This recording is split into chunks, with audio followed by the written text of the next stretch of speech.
Phil Ivey opens the action to $30,000 with ace-queen offsuit. It's one of those hands that plays beautifully as a raise, strong enough to push folds, but not so premium that he wants to trap. With Ivey's reputation, this sizing also tells the table he could have anything from suited connectors to monsters, which keeps opponents guessing. Antonio calls with 10-9 suited, a hand designed to punish big aces if it connects in sneaky ways. Suited connectors like this can win disguised pots, especially deep stacked, and Antonio knows he's the type of player who can pressure later streets if he senses weakness. It's bone dry, no clear draws, no top pairs, and Ivey has all the range advantage after raising preflop. Maria checks as expected, and Ivey seizes the lead with a $60,000 continuation bet. He wants to fold out junk and keep worse broadways honest. Antonio doesn't just call, he raises to $150,000. This is a statement. He knows the board favors Ivey's high cards, but it doesn't actually connect with them. A raise here puts maximum pressure on one-pair hands and tests whether Ivey is really holding aces, kings, or a hand that can keep going. Maria steps aside quickly, leaving Ivey to make the decision. That flat says everything. He isn't buying Antonio's story, and he wants to keep him firing. The turn brings the 5 of diamonds. It's a card that shifts the landscape slightly, giving straight possibilities with a 4 and bringing in the backdoor diamond draw.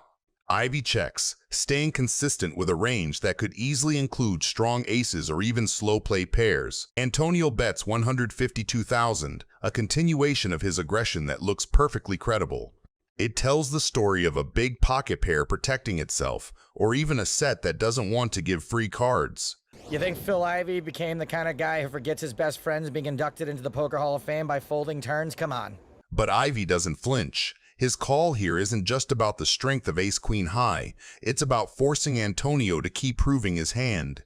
With the pot ballooning, Ivey knows every future decision will be magnified, and this measured call keeps his range strong and his options open. The river falls the jack of clubs, and now things get brutal. The card looks innocent, but it secretly upgrades Antonio's 10-9 for Ivey. The board still looks like a miss for a lot of Antonio's bluffs, and this is where he flips the dynamic. I just realized if he bets here and it's a bluff, he could go to the cage. That's a huge bet. That's 60% of his chips. And there's the bluff card! Oh man, Phil Ivey could be going into the cage. I want to get to know you better. Let me know who will you choose between Phil Ivey and Antonio Esfandiari as your favorite player, and who should we compare to next? Let me know in the comments. All in. No! He shoves! Phil's not going into the cage. This is literally the most disappointed I've ever been. Antonio's just missed out on the chance to put Phil Ivey behind bars and win $25,000! Daniel Negreanu looks down to King 10 offsuit, a hand with decent equity in a 4-way pot. Against him is Elizabeth Houston, who opens to a Queen Jack offsuit. Let's see who will the poker gods bless this time. See that? Cheap flop. Reynolds folds. Also makes it easier to call this 3-bet from Tony G. He raises to 2,000. Queen Jack for the cannon. She calls out of position. So does Daniel. And like that, Williams built himself his own little pot odds.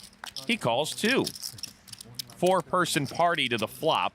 The flop comes 8 Queen Jack Rainbow, which is perfect for Houston. She is looking at top 2 pair with no danger of a flush and only a potential straight or a pocket pair being in her way. Her odds look great, but I think she should have bet harder before Negreanu had a chance to see more of the community cards. I fold. Thank you, William. With the bet sizing being insufficient, even Tony G with his mid pair of jacks that have 2% equity will make the call. The turn delivers the 4 of spades. Things couldn't have been better for Houston. Pocket 4s would have probably folded, same as the pocket 6s from earlier, but she is still afraid of the flush and straight draw. That's why she fires a bet for a bit over half the pot, which I think will be yet again not enough to get Negreanu off his hand. Daniel's checking out her stack, knowing she probably has something strong enough to lose it all if he does make the nuts. Negreanu casually calls her $15,000 bet as predicted. But at least Tony G and his adventuristic jacks are gone. Now let's see what the turn will bring for Negreanu. And it is the ace. What a cooler this will be at the end. That's Daniel's gin card, and this could get ugly for the cannon. I expect her to bet here. Now she checks. Somehow she knew to slow down. Daniel's got the nuts. Let's see how much he thinks she'll pay off. 50. If Elizabeth has watched this show at all, she would know Daniel doesn't bluff raise the river very often. No one does. If Elizabeth makes this call, she'll have less than 30,000 remaining in her stack. Call. Ouch. She sees it. Damn it. Jennifer Tilly is looking down on ace-9 offsuit. Tony, why are you on my left? Just thought we'd play one nice spot together. This is pure ego warfare.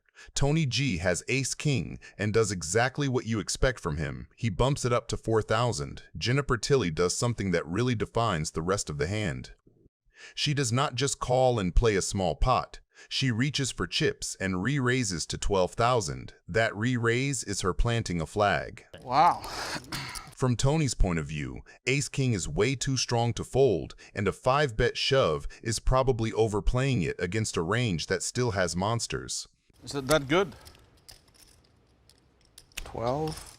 So he takes the middling line and just calls, keeping all of Tilly's bluffs and dominated aces in. The flop comes paired, kind of dry, and very awkward for both of them. Tilly, after 4 betting pre-flop, checks. That check is sneaky.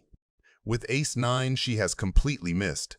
But as the pre-flop aggressor, she could very easily fire and tell a story of queens, kings, or aces. Tony quietly improves to top pair top kicker, while Tilly is now done for. But the real story is what the king does to perceived ranges. From Tilly's point of view, that king is supposed to be a scare card for Tony as well as for her, and bets 12,000. Tony just calls. He does not raise, because when he raises here, he isolates himself against very strong hands and folds out all her air. The river brings the ace, and it is absolutely brutal for Tilly. Tony quietly upgrades from top pair top kicker to top 2 pair. Tilly also improves, but in the most dangerous way possible. You want me to take the ace back? What? You want to take it back? I'll take it back. No, really, take it back. I don't think you could take the ace back. Then I'll take it back, I promise. If the ace wins, you win the pot.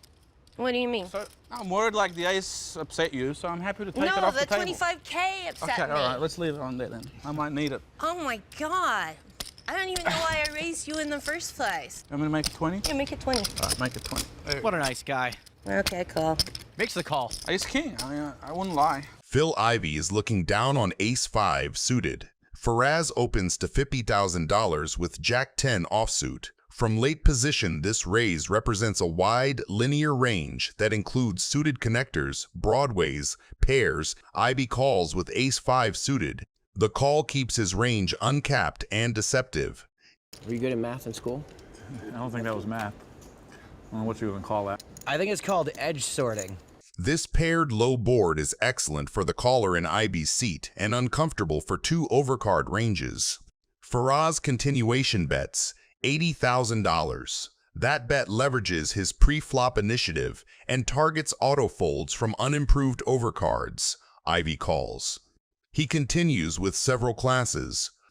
Sean, sandwiched with king-queen and facing strength behind, folds correctly. Most players reduce bluffing frequency on triple-paired textures because full houses are the natural response to aggression. Faraz checks, which reveals a cap. He rarely has full houses after betting and then checking this turn. Ivey checks back intentionally. The check preserves his bluffs, protects his ace-high and small pair bluff catchers. This is the nut card for Ivey's strategy. On 6-6-6 with an ace, the player who can credibly have ace-x boats gets to polarize. Faraz checks again, confirming the cap at trip sixes and missed spades. Ivey bets $250,000. The sizing is large by design.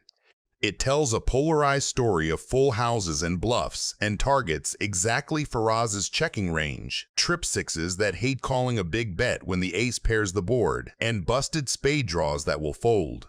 Since Ivey can arrive with ace-x suited from pre-flop and never needed to raise earlier on such a static board, his value is believable. The qualifier in the very first heat made the same mistake as the legend Phil Ivey. Oh, I put the wrong one out. What happens now? Unless he folded a better hand. I don't think he did. So what happens now? Did you fold a better hand for us? 6 is full of aces. Faraz did not fold a better hand. I'm mixed up. Okay.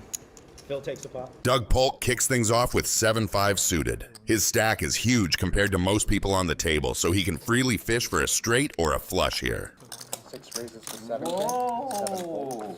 Jungleman, though, is not looking to play around with small raises. He has pocket queens and is determined to make anyone that is looking to play pay the high price of $7,000. Now that everyone but Doug Polk has folded and it is his turn to act, what do you think his next move will be? How much we got here, Jungle? After sizing up Jungleman's stack for a while, Doug Polk decides that his potential straight flush with the 7-5 is worthy enough and fires a call that will send us straight to a crazy flop. Ooh, fun board. If it's a split pot, Double gut shot for Doug. You move your hand's in the way. The rainbow flop discourages Doug Polk a bit. He opens with a check, which sends Jungleman into bet mode, and he shoots a $5,000 bet. To which, after some pretend sizing up, Doug decides to call once again. Despite the turn improving his straight flush draw, Doug Polk decides to wait it out and checks. To which, as if by a clockwork, Jungleman and his pair of queens go on the offensive. He fires almost a pot bet worth $21,500. Now everything is on Doug Polk and his belief in at least hitting the straight. I might sound a bit like a fish, but I am definitely folding it right here. What about you? Do it, Doug. Do it. I think he will. This is my guess. Fold equity available. Double gutter plus flush draw. 7 high out of position. All in. Boom. Yeah. It's your stack. Pretty much a snap call here. How much? It's your stack. You want to do more? More than twice? One time, man. The viewers at home want to see it one time. You guys just have to agree to it. It's probably going to be a split. Twice is good. 2 times. $185,000 in the middle. All right, do it twice. Oh, Oh, that's shit. Dougie. Oh, we're straight That flush. is a straight flush. Flush. It's good to win the first one. Vanessa is looking down on pocket aces. So it's me and you. I got to raise it 1,200. So if you re-raise, then you build the pot so big, and then you're going to get bluffed out in a big pot. Tony G thinks he's going to outplay Vanessa post-flop with position and a junk-suited looking hand. Keep the pots low. I bet 2,000. Yeah. That's fair, you know. I think it's better betting in a dark. A dark raise, that's hard and commitment. The flop is the dream board for Tony. He smashes bottom 2 pair versus most opponents. This is where he starts fast playing, trying to punish overpairs and top pair by ballooning the pot immediately. He leads 2K, to which Vanessa instantly raises to 5K.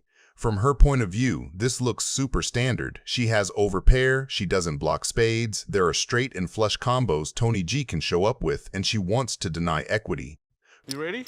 From Tony's point of view, that raise is exactly what he was hoping to induce. He doesn't just call, he makes it 20K. You ready? If you win the hand, you keep me quiet. Don't believe you. That bluff I'll call. That size is Tony basically telling a story of, I'm not scared of you, I have a real hand. The problem he doesn't realize is Vanessa loves that story. When she flats the 20K instead of jamming, she's saying, I have you in jail and I'm letting you keep betting. With aces, she caps nothing, and Tony can't narrow her the way he thinks he can. Turn is where everything flips and Tony doesn't feel it yet. So Tony keeps value betting for 10K. You could shut me right up. How? Well, by being all in and winning the pot. Punch in the face. Just push a button? Thinking he can still get called by worse and charge flush draws. But in reality, he's now drawing almost dead against boats and nutty slow plays, and Vanessa has him in a spot where calling is mandatory and raising is unnecessary. Full house versus full house is where bankrolls go bankrupt because nobody folds boats to one bet emotionally. Now you got to show some guts. Can you bet this, or are you going to make a really weak check now on the end? Go on, Vanessa, you can do it. All in. Call. Ace is full. Wow, very nice. That's the best. Very nice. You got screwed? I got a full house too on the end. Wow. And a flush draw. That's it. That shut me up. Well done, Vanessa. Vanessa doubles through. I got lucky, obviously. Not really. I mean, it's... We took turns getting lucky. I got lucky to get the aces, you got lucky on the flop, I got lucky on the turn. I haven't won one hand when I've been good. So. Maria Ho is looking down on King 9 suited. She limps the button, which already tells you her plan to keep ranges wide and let him put himself in a bad position post-flop. Ike makes it 230K from the blind. That's classic heads-up logic. Punish the limp, isolate, take control with position post-flop. The problem is, Maria's hand actually plays great versus that sizing, and her call means Ike is now in the blender with a weak, dominated hand in a bloated pot. This flop is basically nightmare equity mapping for Ike. He flops trips if he's Maria, but he's not Maria, she is. He just pairs his 6. With that texture, from Ike's perspective, he's going to get called by worse a lot if he bets, and he's also repping strong, so he continuation bets 175K. That C-bet with middle pair is him kind of value protecting and denying equity versus overcards. Maria just calls. She doesn't raise, and that flat is so evil.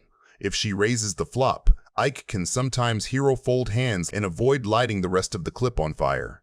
By just calling, she keeps in literally everything he can keep barreling with. He shuts down. He checks. That check is him saying, okay, maybe I don't need to blast with just a 6 here. Let's control. Maria bets 310K into that check. That sizing is nasty because it forces Ike to start making real decisions with a bluff catcher, and it continues the story that she could just be stabbing after he gave up on the king. From Ike's point of view, her line still looks super wide. She can absolutely be floating with air and now trying to win it. So Ike calls. The river pairs the 6. That is the cruel part. Ike goes from, I have 2 pair, I'm bluff catching, to wait, I've got a full house now, 6 is full of 9s. I actually beat random bluffs and counterfeited 9s that didn't improve.